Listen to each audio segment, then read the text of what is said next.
Shalom, selamat pagi Bapak Ibu pendengar Blessing Morning yang terkasih di dalam Tuhan Yesus Kristus. Kita bersyukur pagi hari ini kita dapat bangun dan kita boleh mendengar, merenungkan kebenaran firman Tuhan. Biarlah firman Tuhan pagi hari ini boleh memberkati kita semua. Firman Tuhan dari Roma pasal 5 ayat yang ke-8, demikian firman Tuhan. Akan tetapi Allah menunjukkan kasih-Nya kepada kita, oleh karena Kristus telah mati untuk kita ketika kita masih berdosa. Mari kita bersama-sama berdoa. Segala ucapan syukur kami naikkan kepada Engkau ya Allah, oleh karena kasih-Mu kami bersyukur Tuhan sudah melindungi, memberkati kami di dalam istirahat kami semalam. Dan saat pagi hari ini ya Tuhan, sebelum kami menghadapi hari ini, kami rindu merenungkan kebenaran firman Tuhan. Biarlah firman Tuhan ini menjadikan kami semakin mengerti kehendak Allah di dalam kehidupan kami. Terima kasih ya Tuhan, di dalam nama Tuhan Yesus kami berdoa. Amin. Renungan pagi hari ini saya beri tema kasih yang mengalahkan kematian.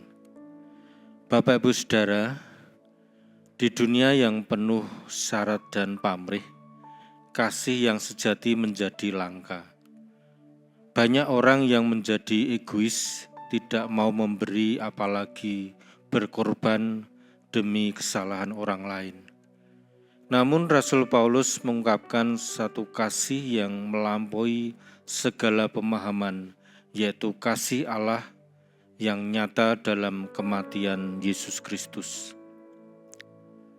Kematian Tuhan Yesus Kristus bagi kita semua oleh karena kasih Allah yang begitu besar dalam kehidupan kita. Kasih bukan saat kita layak dikasihi, tetapi saat kita masih berdosa.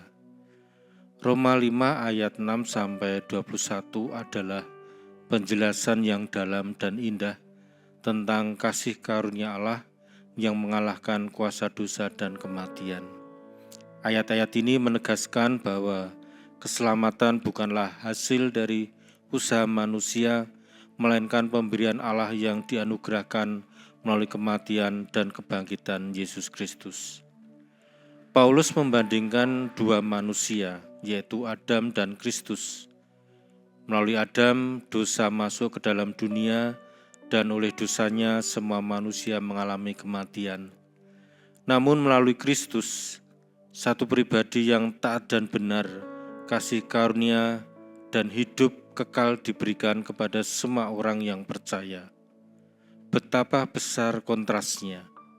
Dosa satu orang membawa kutuk bagi banyak orang, tetapi ketaatan satu orang membawa pengampunan dan hidup.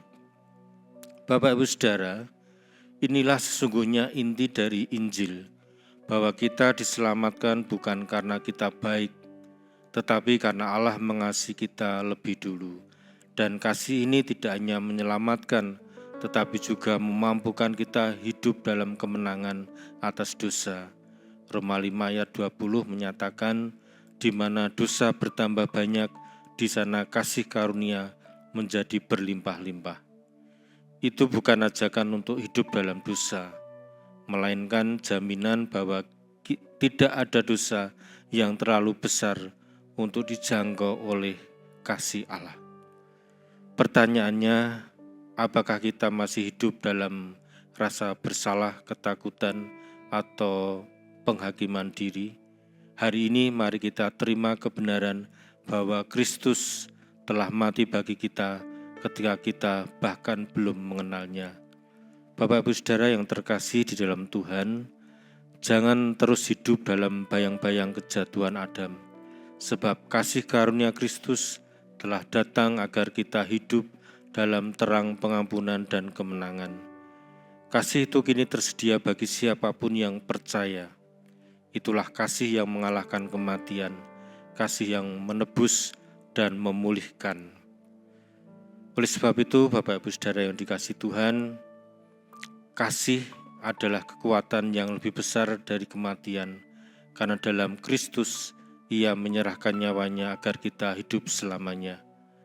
Mari kita bersyukur atas hal itu di dalam kehidupan kita. Amin. Mari kita bersama-sama berdoa. Bapa di surga, kami bersyukur untuk kasih-Mu yang begitu besar dalam kehidupan kami. Sesungguhnya kami manusia yang penuh dengan dosa dan tidak layak untuk dikasihi. Tetapi kasih Tuhan sungguh besar dalam kehidupan kami, sehingga Engkau mengaruniakan pengampunan bagi kami dan keselamatan untuk kehidupan kami. Biarlah di dalam kehidupan kami senantiasa mengucap syukur dan terus percaya kepada Allah, karena begitu besar kasih Allah di dalam kehidupan kami. Biarlah kami senantiasa hidup di dalam Tuhan dan tidak meninggalkan Tuhan, karena sesungguhnya Allah yang memulihkan kehidupan kami. Terima kasih ya Tuhan, di dalam nama Tuhan Yesus kami berdoa. Terimalah berkat Tuhan. Tuhan memberkati engkau dan melindungi engkau. Tuhan menyinari engkau dengan wajah-Nya dan memberi engkau kasih karunia. Tuhan menghadapkan wajah-Nya kepadamu dan memberi engkau damai sejahtera. Kiranya berkat anugerah dari Allah Bapa, kasih karunia dari Tuhan kita Yesus Kristus, dan persekutuan dengan Allah Roh Kudus menyertai kita sekarang sampai selama-lamanya. Amin. Selamat pagi, selamat beraktivitas. Tuhan Yesus memberkati.